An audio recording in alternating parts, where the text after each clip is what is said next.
Hi, I'm James. And I'm smooth as a newborn baby. On this episode, we are talking about Spider-Man because Question Mark has posed a question to us regarding Spider-Man, and we'll be answering that a little bit later.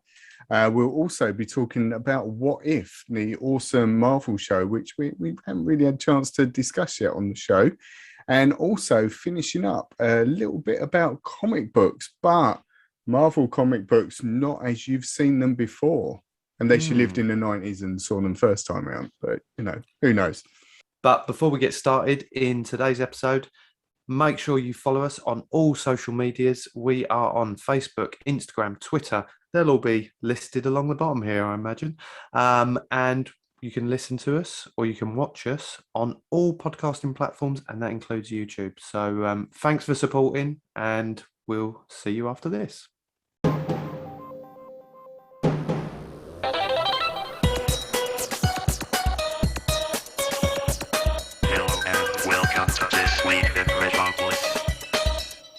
And welcome to the second episode to season 8. Thank you for joining us. You may notice that me and Matt look like we're in uniform today.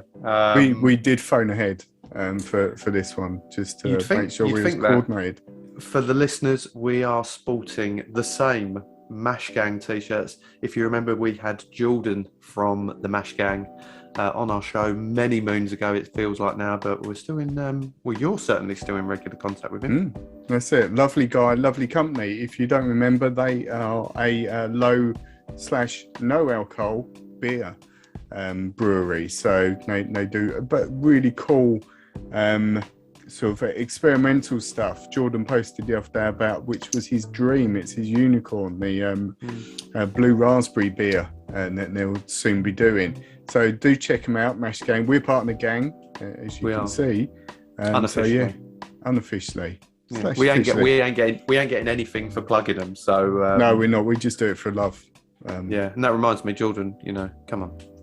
Let's send some goodies our way. I mean, saying that, we have got these t-shirts, so we got the t-shirt. So yeah, yeah. It's all good. So how you been, Matt? All good? All good. Been an exciting week. Having our first episode out, which I think is always a buzz because behind the scenes we're always planning it and plotting what we're going to do, and sort of excited to release it to the world. And really cool that it's out there. And thank you to everyone that's commented and liked and shared and so on. It's been a good response so far. And if you've watched it or listened to it, you will know that on that episode we did make a song because James is now an international pop star. And that song is now live. So if you are on a streaming platform for music, whatever it may be, Apple, Amazon, Google, Spotify, YouTube, that is out there in the wild for your listening pleasure. So just Google I am Matt Healy. He is Matt Healy, I am Matt Healy, and and we get it are right. Twim. I am Matt Healy, and we are Twim. And I think we should plug this every week just to see it rise up the charts. I mean, and we do get paid if you listen to it, so please do listen to it. Do we? Oh, you've not told me. We get paid a little bit. Well, I do anyway. It's in my name. You just don't. You shouldn't have told me that, because now I know. But speaking of exciting things, we have got a returning segment this episode. We didn't want to do it in the first one because we had a lot to cover, but he is back. It's now time for Question Mark. Hello, gentlemen. Thank you for having me on again. My question is just really simple. Who is the best Spider-Man? And by that I mean out of Toby Maguire, Andrew Garfield, Tom Holland, the Spider-Verse, the cartoon, or the computer game. Cheers, thanks. Question mark. Yes, that's right. We are back with another question mark. Thank you, Marc, for sending it. This question, I don't want you to answer it just yet, Matt. Great question. Answer it just yet. I'm ready. It's a great question. He is ready. But it got me thinking. The second it came in, I thought, we can't just have who is the best Spider-Man. There's multiple superhero characters that have had different actors play them and reinventions of them. So, I've been busy. I've been creating. Are you ready for this, Matt? I'm ready for this. Watch out. Watch out, people. Here we go. Boom. Ooh, transitions. Transition. That's what I'm all about now, baby. If you're listening, you can't see it, but it looked great. Well, this is the point, Just putting that out there. I've created a PowerPoint presentation of multiple characters who have played Spider-Man. Now, what I want to point out here, Matt, before we throw the different options at us, I've not done every single person who's ever played or voiced a Spider-Man, which is obviously Mark's question. I was going to say, Mark did leave it very open, didn't he? In terms I of think he said it's not just the movies, well. it's video games, whatever one you've got that preference for. Cartoons, things like that. So we've got, if you're watching, you can see there is Miles Morales' Spider-Man there. What was your thoughts when this question first came at us, Matt? Instinctively, I would go, and my sort of final answer is Tom Holland for this, because I think that my analysis in my mind was, love Toby Maguire. He was the first, one that a lot of us are sort of familiar with. Although I do remember, and I've never looked this up since, when I was very young, going to the video shop and like my mum or whatever renting this really old, like it must have been like early 80s, late 70s Spider-Man. It was absolutely terrible. I don't know who played that. But consciously, most people know Toby Maguire. I think he was my analysis, well, my sort of working out is Toby Maguire, I thought was great. Yeah. He was very much a sort of comic book Spider-Man as such. He was, there were some serious bits, but otherwise it was quite a playful like interpretation of Spider-Man, in my opinion, especially when you get to 3 and it's, dancing and terrible stuff. Andrew Garfield was then very serious, wasn't he? He was trying to be a lot more, and certainly, when some of the scenes in that film or those films are quite, not gritty, but they're a little bit more grown up, I think, and so sort of in the way he approached it. He was okay, but he was trying a different sort of angle at it. Different style. That's probably the best way of putting it. Tom Holland, I think, sits somewhere in between the two. From my point, what I love about him is he's got a real vulnerability as a teenager. Like he feels like a teenager, and his life encounters and like the way the films are put together, him and his relationships and his friends and people at school. Yeah, really hot aunt. I think he does brilliantly. So you've got the that sort of vulnerable side and that real believable teenage side, but also I think when he is Spider-Man, it's just super cool. He's still got that I don't know, the sort of wonder of the sort of comic book sort of hero to him as well. Miles Morales I didn't really consider. I think out of all the films, Into the Spider-Verse is probably my favourite, but I think for me he's not, I guess because of the whole multiverse sort of nature of the film, I view him as a alternate Spider-Man rather than a main Spider-Man, if that makes sense.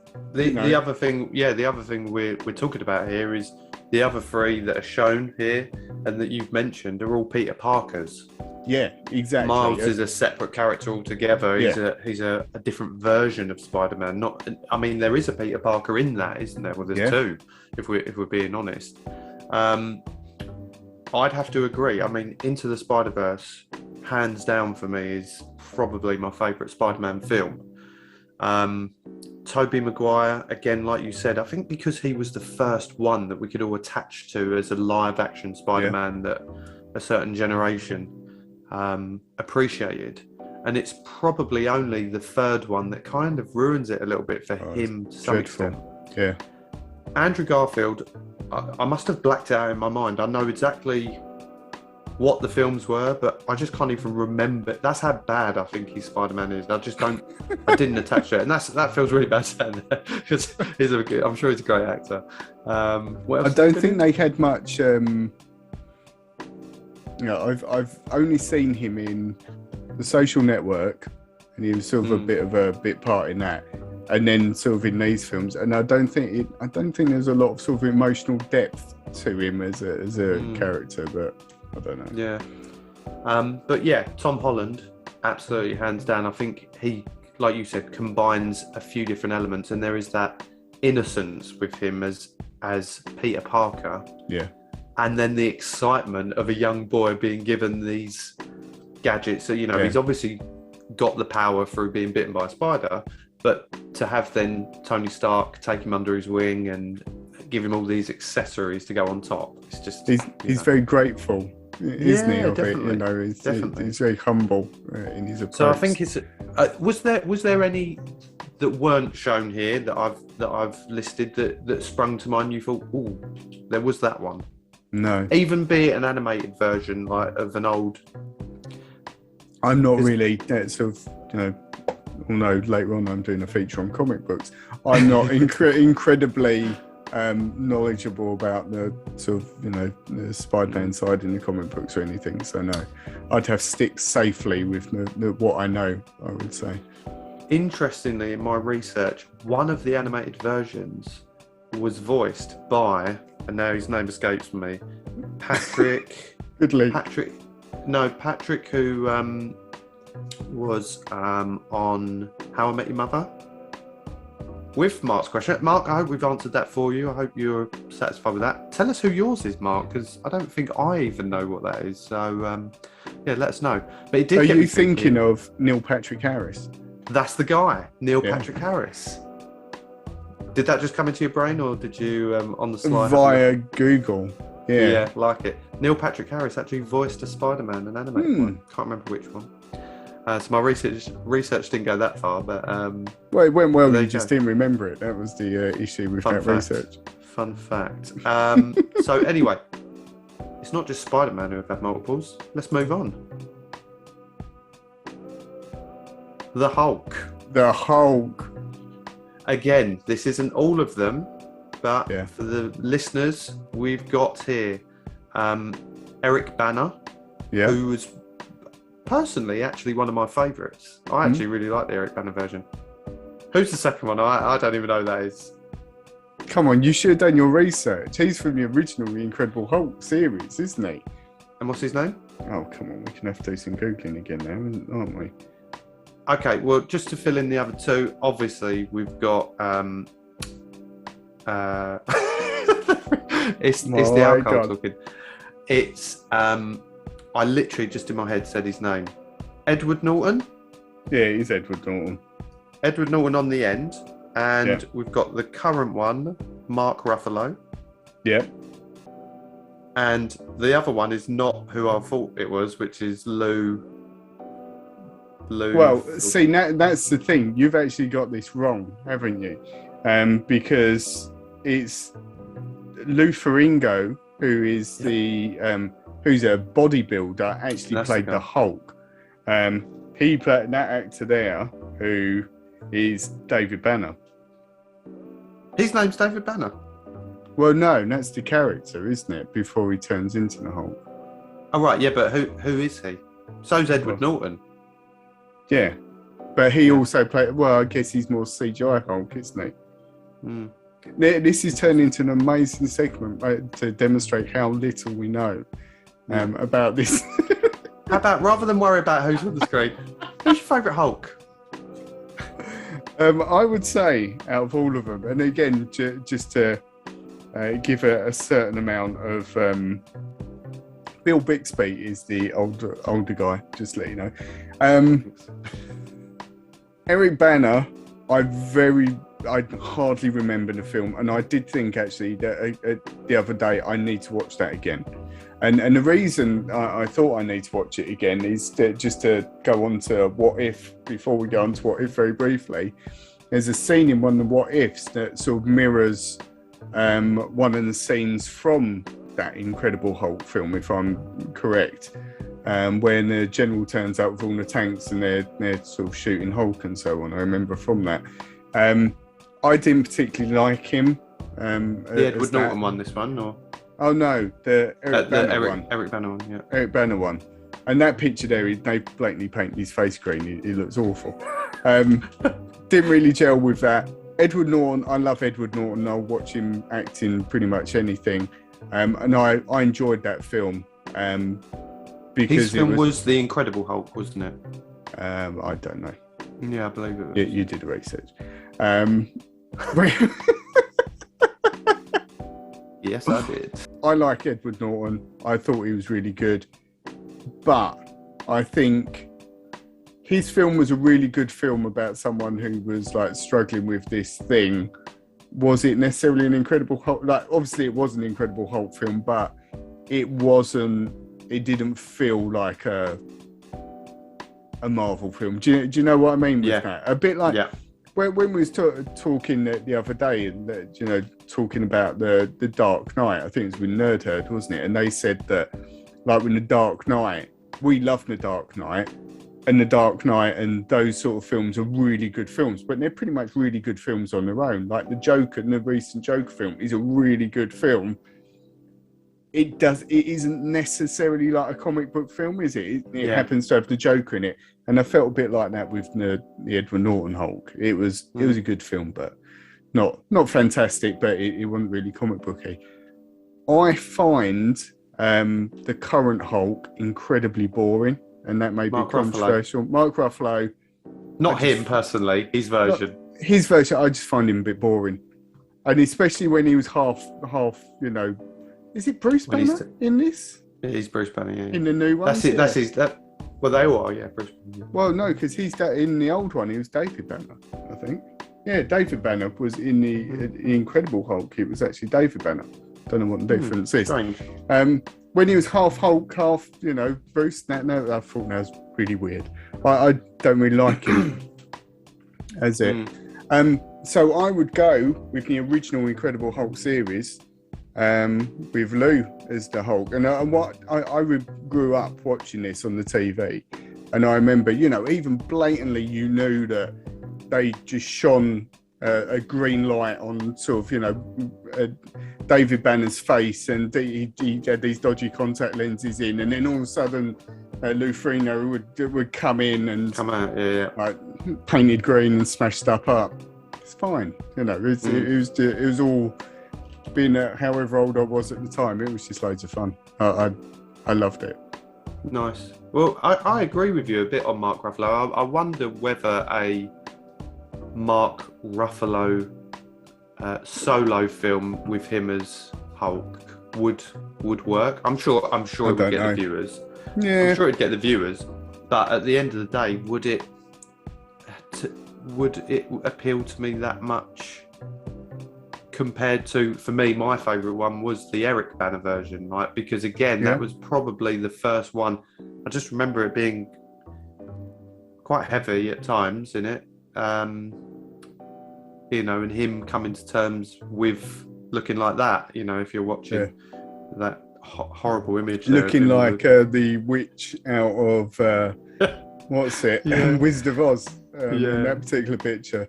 It's been so long since I've seen that film, and I did think the other day I've really got to see it. Apparently, when researching them, because I was looking into the Edward Norton one and the Eric Bana one, apparently I think it's Universal or someone like that own the rights to the Hulk. Right. Like, so now, and they made the solo Hulk films. I think it's a similar situation to Spiderman. With Sony, and that's why they've not done a Mark Ruffalo sort of solo film as such. Interesting. Well, there you go. Again, listeners, viewers, who's your favourite? Let us know. Next up, big one, Batman. It's the Dark Knight himself. Oof. I'll kick off on this one. Go on. There's only one answer for me, and I know it's not the same as yours, but it is Christian Bale. And I know what you said earlier. We just touched upon it with what we discussed with the Nerd Herd. But for me, they got me back into like superhero films. And although the Marvel ones are very different to the Dark Knight trilogy, the Dark Knight was just like, it was incredible, phenomenal. And his version, and the problem with him setting the bar so high was that Ben Affleck, and again, I'm repeating, if you've listened to the episode with the Nerdhead, he didn't get the chance really to be Batman. Not a proper one. And I don't think he's had a chance still. I mean, I haven't included Robert Pattinson on this because we've not actually seen... We've not seen him do it, yeah. ...how he is yet, but I've got high expectations for that. I'm intrigued to see what they do there. Yeah. But yeah, definitely Bale for me. Just from top to bottom, he was awesome as Batman for me. I'm quite torn on this one. If I thought you might be. Who is it who played the original Batman? Adam West. Adam West, that's it. I'm not choosing Adam West, but again, Adam West, I remember growing up watching those old 60s ones were always on TV during the day or whatever, and sort of enjoyed the Batmobile and stuff like that. I thought those bits were really cool, but otherwise, I remember showing my oldest that there's a Batman the movie with Adam West in it, and like he's on this terrible green screen hanging from this like ladder that's supposed to be attached to a helicopter, and this shark, like this fake shark, jumps out of the water and he's like punching this fake rubber shark in the face, and they're terrible, absolutely terrible. Can I guess who yours is, Matt? Go on. Is it Del Boy? Del Boy, definitely. See, I've controversial. I should have included him. I've never been a huge fan of Only Fools and Horses. I will watch Only Fools and Horses and enjoy it, but I was never, oh my God, Only Fools and Horses is on, I've got to watch it. But I remember that happening when, sort of when that episode come out. Just for the listeners, we've got Adam West, Michael Keaton, Val Kilmer, George Clooney, who I absolutely don't remember being back. I don't remember those films. They've been so long ago watching like George Clooney do it. I forgot his name. We just talked about Christian Bale. Christian Bale and Ben Affleck. See, I'm torn, and the reason I'm torn, Michael Keaton's Batman is why I love Batman. That was the thing in when the Tim Burton Batman came out. I've said it loads of times on this show. That sort of captivated me as Batman as a child. I think that was the one that really sparked my imagination and made me love the character, and still do. And I still love the films he did. Whereas I think as an adult, Christian Bale's Batman made me relate even more to Batman. I think the character's fantastic, and I know, with his Batman, like he can draw a tad criticism, but they are such good films. But I think just to stick to my roots, I will have to choose Michael Keaton. I think. He's a great shout. With regards to Clooney, I'm trying to think who was in it. Was that maybe... Is that the one with Poison Ivy and I was just about to say someone like Uma Thurman, wasn't it? I can't remember. Or was that Batman and Robin? Was Mr. Freeze in that, or was he in the Val Kilmer one? I can't remember. Honestly, I need to watch all those again. No, Riddler and Two-Face. Riddler and Two-Face were in the Val Kilmer one. Fun fact, Val Kilmer, he said, recently watching the Val documentary, he said it was like every young boy's dream to play Batman one day, like to wear the bat suit and all that. And when he got the role, he said it was probably his worst experience as an actor because, one, you could hardly move in the suit. He said he had to have people come and help him sit down or stand up. He said you couldn't express yourself because you could hardly move. And he said, and I was up against kind of Jim Carrey as the Riddler, and who was playing Two-Face? Oh, that was Tommy Lee Jones. Tommy Lee Jones, and he said they were so like eccentric, both as amazing characters. actors, aren't they, in their own right? And they could express themselves and all that. And he said it was just really hard. So the film, which I think was criticised quite heavily, still done amazing numbers at the box office. And they wanted him to do a sequel, but he turned it down.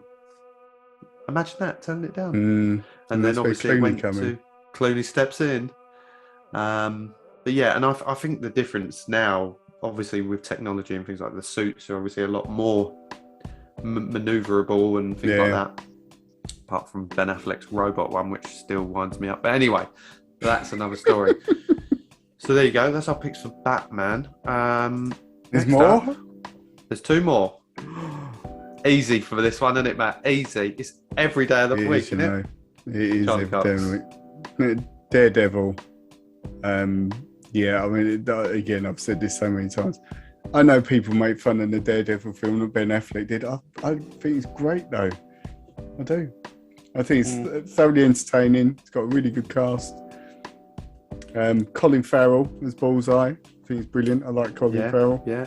I think he does well in things. He's got thingy in it, isn't it? Jon Favreau. Yeah. To be fair, it's a great cast. What do you want? I think if you'd given the same amount of time to a series with Ben Affleck in and the rest of the cast and more, like the Charlie Cox version was given on Netflix, then maybe it could rival it. But for me, that is not for you, obviously. And I know that's not to say that you're criticising the Netflix version, but you obviously are a huge fan of the original. Next thing I enjoyed when I watched it, however many episodes I watched of the Netflix series of Daredevil, amazing, absolutely amazing, and absolutely nailed it. I think the Daredevil film for me, it's just one of those sort of escapism films. Like you watch it and it just takes you away to that sort of sort of place. Same with like the Fantastic Four films, the sort of mid-2000s Fantastic Four films. I think they're brilliant. I thoroughly enjoy them. And I watched Rise of the Silver Surfer the other day, and they're not perfect, but who cares? They're fun. It's great. Watching those characters do what they're doing and fighting Doom, and it's just great fun. Do you think? Yeah, I've said it before. I've not got it on here, thankfully. But Green Lantern's another one that loads of people criticise. Very much akin to the Daredevil original one that gets criticised. I actually enjoyed the Green Lantern. I thought it was a decent film. Do you think it's because the standards of superhero films, more so today, are at such a high level that maybe you compare it to that? But I don't know. But I guess when that film came out, it wasn't competing against the likes of what else we're watching today. My opinion on them, and I don't know whether I'm right with this, is I think in a way some of those films came out when sort of comic book movies were still a little bit of a niche. Like it wasn't even though, like, you think in those Spider-Man films, the Toby Maguire Spider-Man films, the amount they were hyped, especially like I remember when Spider-Man 3 came out, the hype behind that film was ridiculous. Like, they were huge blockbuster films. But they weren't taking that seriously. And I think, at the time, people didn't really expect a huge amount from them. Like, you wouldn't get a film buff going, oh, that's an amazing film, because they were a bit more throwaway. So you had that perception then. And then now, for whatever reason, people probably haven't seen them for a long while. So it's almost like, they're not available on streaming sites and things like that. Like the Fantastic Fours and that, I don't think they're on Disney Plus, maybe, because of you get like licensing issues, and because they want to keep with like the current arc of the story and whatever. So it's easy to forget. Like, it's easy to think, oh, that was rubbish, I never want to watch that, when you haven't seen it for however long, and it might be on a Sunday afternoon on some obscure TV channel, and that's probably the only place you're ever going to see it.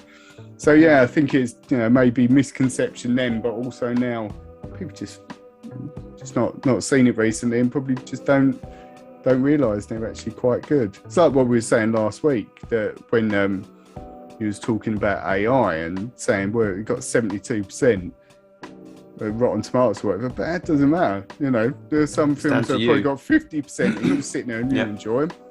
It's down to you as an individual. What yeah, exactly. ticks all your boxes. Yeah. Well, moving on from Daredevil, the final one that I thought of. I'm excited because I can't think who this might be. Man of Steel, mate. Of course. Wow. And I've only picked 4 here for the listeners. I've only picked 4 that are. I mean, that's how I picked it. I've taken this picture off of Google Images, but don't come for me, Google.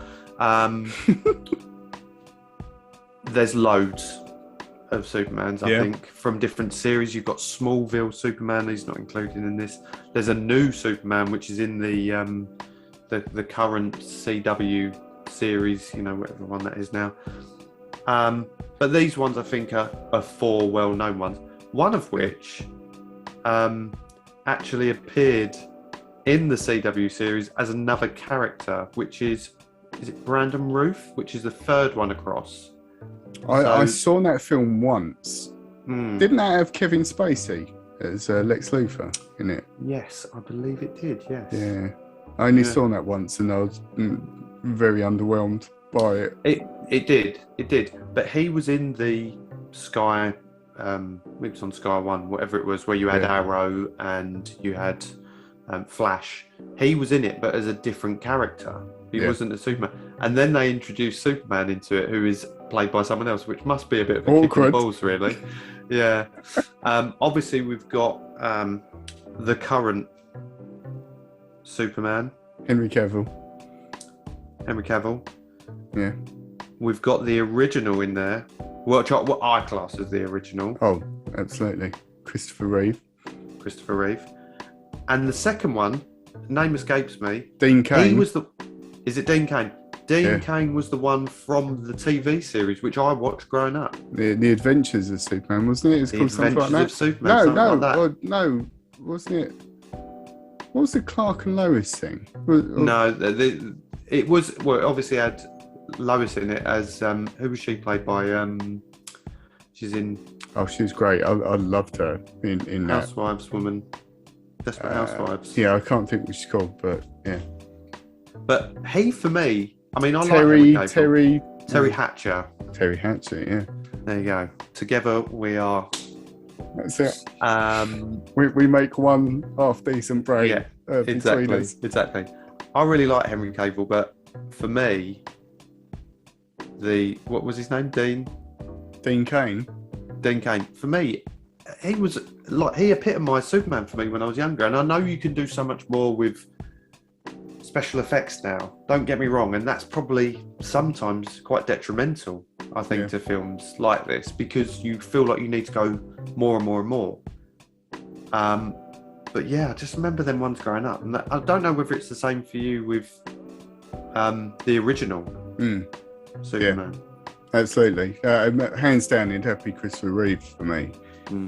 Because I remember seeing those sort of. I don't know if I wouldn't have seen the first one at the cinema because that's really old, isn't it? I think that's 77 or whatever. No, it's 78, I think. So it's as old as I am. But I remember with some of the sequels, them coming out and I think going to the cinema and so on. But it's so. Again, I think those films probably set the path for a bit like Star Wars did. It's setting that curiosity as to superheroes or whatever at the time, and they're so iconic. That people like Gene Hackman as Lex Luthor, and you've got Richard Pryor in Superman 3, and just these huge sort of characters and huge actors in it. And even now, I watched a couple of weeks ago, I showed my youngest the original Superman. It still stands its ground. I think it's still an amazing film because the story of it. The only thing that I remember my oldest seeing it and described one of the special effects as someone knocking over a cup of water, because there's like bits where a dam breaks and it's obvious it's a model. Like it's obvious it's that got these little houses and there's water. You see someone's hand pull away quickly. Someone like with a watering can pouring it down. but it doesn't matter. Like it's still, I just think he makes an awesome Clark Kent in the way that he plays Clark Kent, and equally just that great, noble. Just look. I mean, but look at that picture of him there. I mean, the closest looking to him there is probably the Brandon Routh one, but yeah, he just look at him there. I mean, it sounds a bit weird, but he just looks like Superman. Yeah, like exactly. When you think about it, that's what you envisage as him. Absolutely, he's Superman. And what was a shame, I think, with that series though, is 3 was good because he had Richard Pryor in, but 4 was an absolute stinker because it was him against Nuclear Man, I think he was called. Strong. And I think we've discussed it on one of these shows, and I can't remember which one it was. That it's because it was so low budget, they couldn't afford to film in anywhere decent. So there's a scene where it's supposed to be like, I don't know, CIA headquarters in New York or something, and it's actually Milton Keynes train station is where they're filming outside. I remember you saying this. Awful, absolutely awful. But hey, you can overlook. Forget about the full film. Watch the other ones, and you're fine. Did he? I mean, this is going to show my ignorance here, but did he stop playing Superman, or was it his back injury? Well, I was going to say, I can't remember. I think he may have acted in different things, but I can't remember what they were. But I think he was filming a film, and didn't he fall off a horse or something like that, and had a back injury? And from there on, he was quite severely disabled, I think, wasn't he? So he couldn't do anything else, which is a real shame. No, exactly. But I think I'm guessing, because how poor 4 was, they probably weren't planning on making any others anyway from it. But yeah. Well, there you go. That's our picks for 5 different characters in superhero movies, which our favourites were. Some interesting picks there. So thank you, Mark, for your question. You've actually given us more content to talk about there than your one question. So we hope that's pleased you. And it's a very interesting one. That please do, if you listen, let us know what your choices are, and please do, because we did fumble our way through some of those, correct us, because we are probably completely wrong on some areas. Yeah, exactly. Anyway, we'll be back right after this. If it's nerdy, we're into it. Gaming, movies, television, wrestling, comics, whatever. We are Kyle Eckert and Chris Heck, 2 lifelong friends with a passion for the world of geekery. And this is the Geek Ketchup Podcast.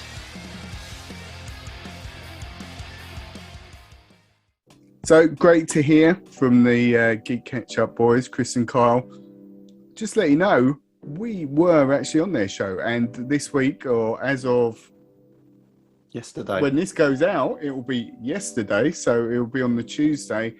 The episode with us on there will come out, so do have a listen. One thing you'll hear on that show that you never hear on our show, and apparently would never hear on their show, is we talk about football for quite, or soccer, depending what part of the world you're from. So yeah, if you want to hear mainly James's opinion on that, because my opinion is a token effort, to be honest. Listen, and their podcast, in all seriousness, their podcast is absolutely awesome. They know exactly what they're talking about and are so knowledgeable about the subjects they cover, to add contrast to our one. So yeah, well, something we did talk about on there, I think briefly, but not in too much detail, was What If, which you and I have both been watching. If you've followed our socials, you'll see that we've been posting kind of short reviews, our opinions on each episode as it's gone out. Matt, you're catching up. I don't know where you're at. Where you at? I've just finished, I believe it was the 4th episode, about Nick Fury trying to assemble the Avengers, but they're being killed as he's trying to find them. What's your general feeling on the series so far? I admit, when I first, because I remember we watched it's like the unveiling of the sort of 2nd chapter of Marvel or whatever it was. I remember them talking about this and thinking, I'm not too sure. Like, I didn't quite work it out. But having watched it, and I think, like, having seen the first one, I absolutely love the whole concept of it, because I think it's like you've got, well, why it's refreshing for me, I guess, is, and again, I've shared this before, with a lot of the Marvel sort of films and that, I do sometimes feel, and I hope other people share my sentiment, feel a bit intimidated in a way by having to keep up with, oh, and they showed this thing and that means that, and that's, you know, that references this film that I've probably forgot about, or whatever, or this comic, or this comic, or whatever. And I find that quite intimidating sometimes, and it sort of, you know, especially in the first phase, I found myself, I was thinking I was a few films behind at one point, and I had to watch them before I watched the next Avengers one or whatever. So I think it's quite liberating, this idea, and I think it's something they should embrace. Like, they've got all these characters and they've got all these stories, and in the comic books people mix it up. They'll get a new writer on a comic book and he'll decide, well, we're now going with a woman, or we're now, you know, we'll kill that character off, or that character's actually this character. It's completely free reign, and like, why can't you do that in a TV show? I think it's really cool to mix it up, and, you know, that whole what if thing. I think I probably bought into it from the first episode, because I thoroughly enjoyed the Peggy Carter series, and I think she's just an awesome character that can sort of stand alone in the whole sort of Captain America story, and I thought that was cool, you know, and it's just what that was it really. I just thought it was cool. I think I'm sure a lot of people would say, oh well, you know, that weren't right, blah blah blah, but again, just take it for what it is. It's just it's exploring a different idea, and it's quite a fun one. What if it wasn't, you know, sort of 100%. Captain America? It's great. It's 25 minutes. Let's watch that and see what happens, rather than thinking, oh well, that's not right. Whatever, you know. That's the thing as well. 25 minutes, easily to, you know, digestible and things like that. You haven't got. I think this is where my problem was when I started watching it. I was, for some reason, expecting it to have some sort of link to what was going on in the live action stuff that we'd seen, and this was just a way of showing you it, because they can do it animated, you know. And the style of the animation, as an artist yourself, you must really like. I mean, we're seeing a lot of this at the moment, and it started with probably Into the Spider-Verse, where we're seeing different styles of animation. What was that other film we watched? The Mitchells versus Mitchells versus the Machines, which is incredible, by the same people, isn't it? I think, as Into the Spider-Verse. They were inspired. Oh, inspired by, and that was it. Yeah. And now, even in this, the artwork in this is just like, well, the animation is it's really incredible, cool, isn't it? But yeah, going back to my point, that I struggled with that first episode, because I kind of got through it and I was like, I don't get what the point of it is. Yeah. But now I see it as its own. I mean, it is linked in a way, because I mean, the way Loki ended, obviously, it opened up all these different paths on the timeline, which is what it's referencing to some extent. On the different paths, you're getting all these different things that could happen. But for me, the series has just got stronger and stronger and stronger each episode. I mean, I'm up to date, and this week's episode, which featured Killmonger, was probably one of the weaker episodes in comparison to the ones that we've just had. Kind of the last 2 or 3 have been amazing. Like, one of them, I just couldn't take my eyes off it. It was like, I want this to go further, sort of thing. And it's been really nice to see. I think I said in the last review that I posted, was seeing some of them characters that we've lost from the actual movie series, i.e. Iron Man, obviously, at the end of Endgame. Killmonger's another one, you know, seeing him back. He was only in one film, which was the Black Panther standalone. And people that we've lost in real life, like Chadwick Boseman. He was one of the first actors to sign up to this. And majority of the characters are voiced by their on-screen actors. So amazing. I didn't realise that. Yeah, there's only a few where they're not, and I guess that might have been they were filming something else at the time. But so it's been really nice to see some of them characters, and then you might see them in one episode and nothing really comes of it, but then they pop up in other ones as well. So it's what's nice is they're not all linked as such. Yeah, they're all standalone episodes. Yeah. So that's been really cool. I've really enjoyed them. The only one that so far I've only watched 4, so I can't really pass too much judgment on it. But the only one that I did struggle a bit with was probably the one with Black Panther as Star-Lord. And I don't know why, and that just didn't. There was. I think it's because I love Black Panther as a character so much, and I think that's maybe the bias on it. Is that I just think it's such fun. I loved the Black Panther film, and it was such an amazing story, and I love his character. And it just didn't feel right. There was something that didn't feel right about it. Was it Thanos? Well, no. See, that's what I was going to say. To contradict it, there were some little bits in there that I thought were really cool, like Nebula and sort of Thanos, and like him being a bit like, "Hey, it's just genocide." Like he's jokey, Thanos. It's brilliant. Well, and I quite like that. Yeah. And the bits with the collector being in there and Howard the Duck being in there, which I've got a current thing about. So yeah, it's cool. Weird thing. Cool. A weird thing, yeah. I've just bought all the comics. Yeah, love it. So yeah, nice. That's quite cool. Well, talking of what if, most people would think of Marvel comics, and like for example, if I said to you, who would be a character in a Marvel comic? Like that you'd if I said to you Marvel comics, what would spring to mind? Iron Man, straight away. Iron Man, exactly. That's it. You know, it's mainly superheroes and the brand that they're used to. However, like Marvel comics, particularly in the 90s Marvel comics, wasn't the Marvel comics we know and love. And they were a little bit more experimental. And to be honest, I think they were a little bit more experimental purely because they were on the verge of bankruptcy. And there was one article I read where it said pretty much anyone who turned up at Marvel and said, "Can I have a comic?" they'd go, "Yeah, go on then. Let's do it." So, to introduce to you Marvel Music, which I don't know whether you was aware of or any of our listeners were aware of. They had a Marvel, and this started in the late 70s. Marvel had to put out music-based comics, and they were based on artists of the time. So the first one, for example,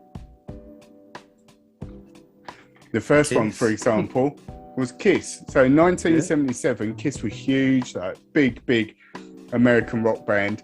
They put out a super special which featured the characters of Kiss in there. Amazing. For example, with like a story link to it. It says on the front cover, which I think is quite cool, printed in real Kiss blood. So, you know, what more do you want as a fan? That's a nice touch. Yeah. So, but how much is that? $1.50. $1.50. That sounds like quite a lot in 1977.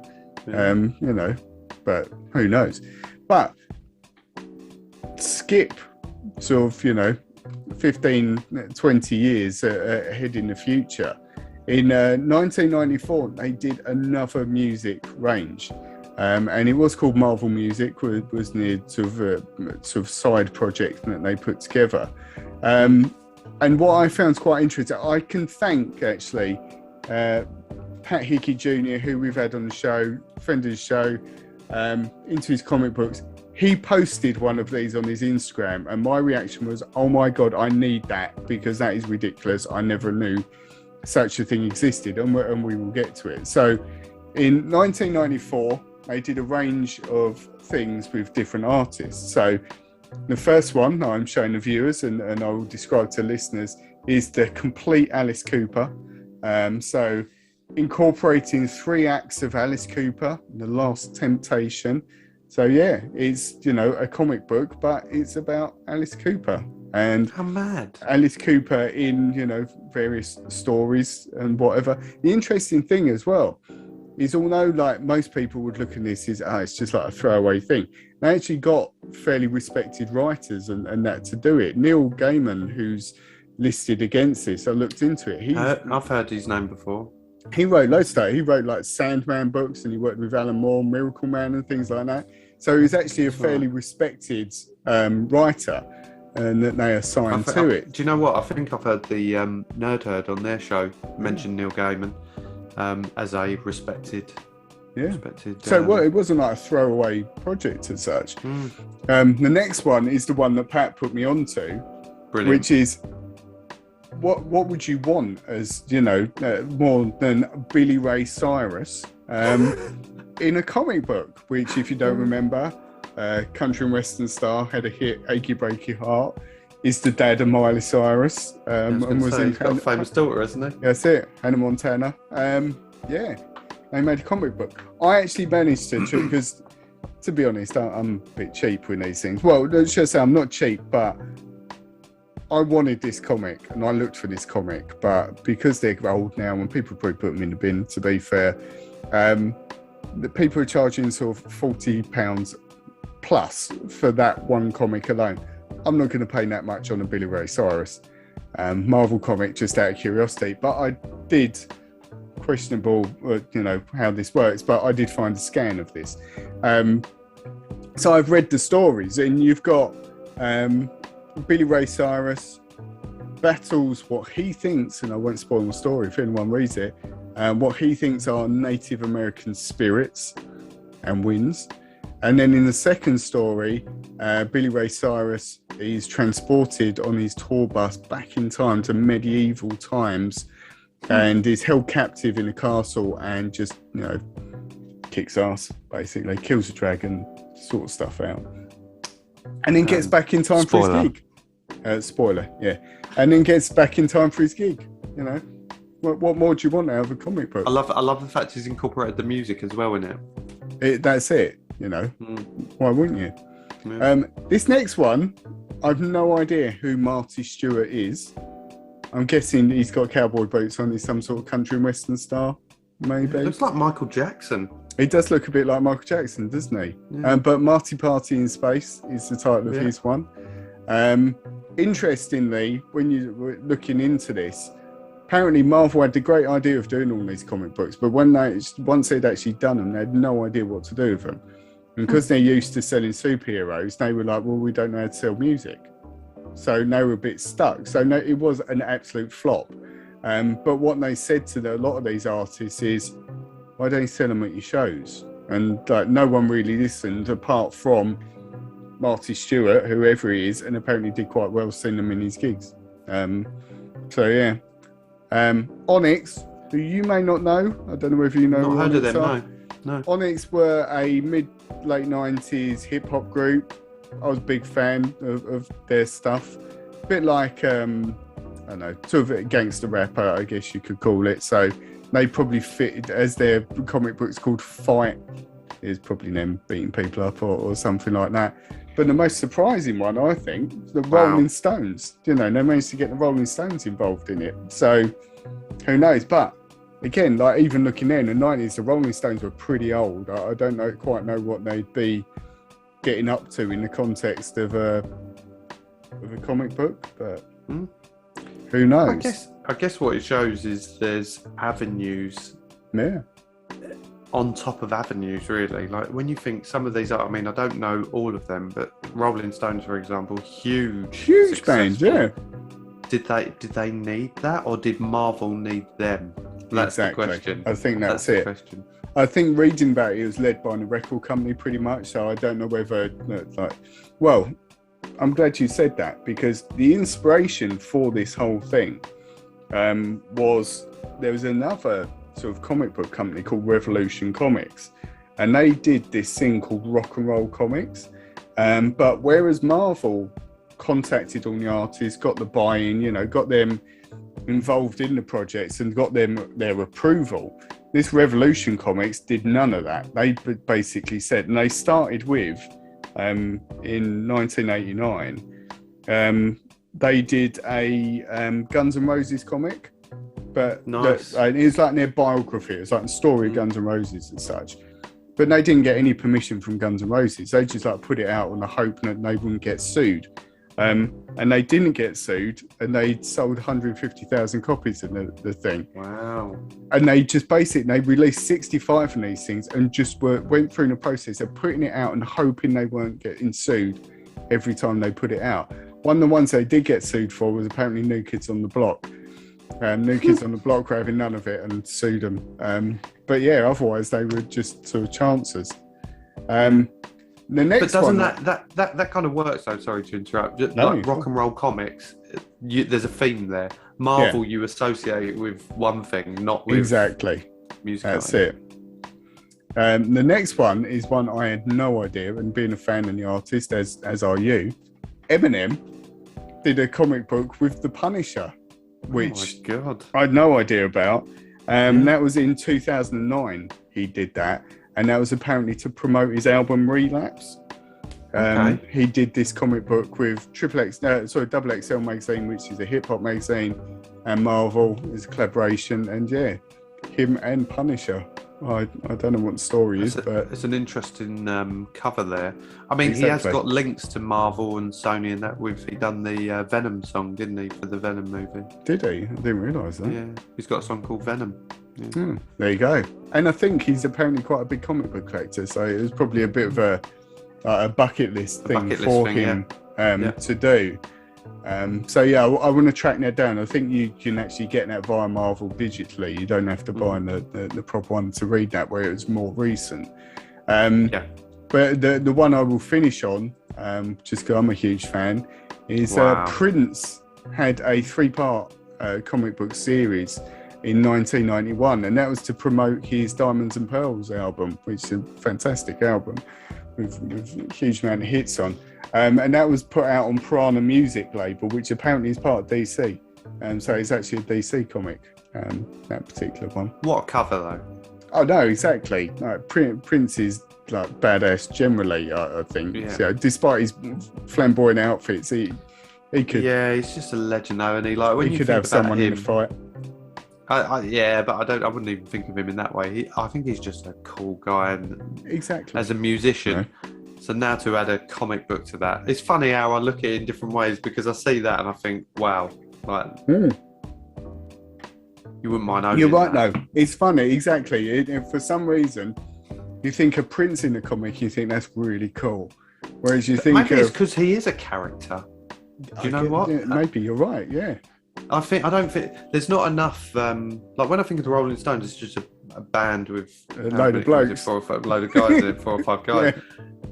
Prince is a character. He's bigger than himself, isn't he? Yeah.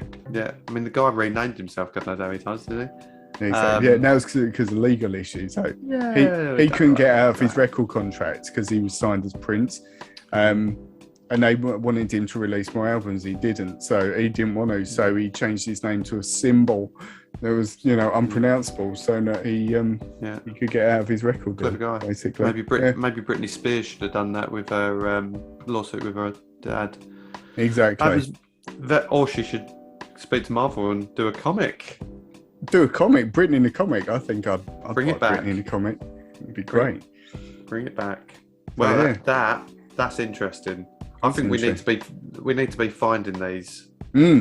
Well, do you know what? It was a whole new world. I had no idea that anything like that existed, but apparently so. It's this weird sort of forgotten part of comic book culture as such. But maybe if you're into comics, it'd be interesting asking some of the people we know are really into comics whether they were aware of these things, and us being sort of slight outsiders on the comic book scene. Novice comic books. Yeah. So yeah, there you go. Very interesting. Well, we're at the end. So soon. Yeah, it's flown by. It's flown by as always. For us, probably not for the listeners. They're probably bored. No, but if you've made it felt this like far, about a day. Exactly. But if you've made it this far, thank you. We appreciate you taking your time to listen to us ramble on about anything and everything. Mainly comic books related stuff today. Thank you again. Follow us, listen to us, watch us on all the usual platforms. You'll find it all in our link tree, which is in the bio, wherever you find us, really, on our website. We haven't even mentioned the website. Don't forget to check out the website. Don't forget to check out our merch, all the new merch, all the new logos. It's all there, thisweekinmetropolis.com. And we have some exciting little things that are bubbling under at the moment that hopefully soon we'll be sharing, which are pretty cool. Like there are things that we look at and think, that's awesome. I'm so privileged to be involved in that. So yeah, we look forward to talking about that to everyone. So do keep an eye out on the socials. And as always, if you want to talk to us, please do. Send us a message, give us a shout, whatever. And we'll always respond, and always happy to collaborate as such. Indeed. But until then, join us next week for the next week in Metropolis. I hope you enjoyed that episode as much as we did. Don't forget to like and subscribe so that you don't miss any of our future episodes. Yeah, and you can also follow us on all social media, so you can find us on Instagram, Facebook, Twitter and TikTok.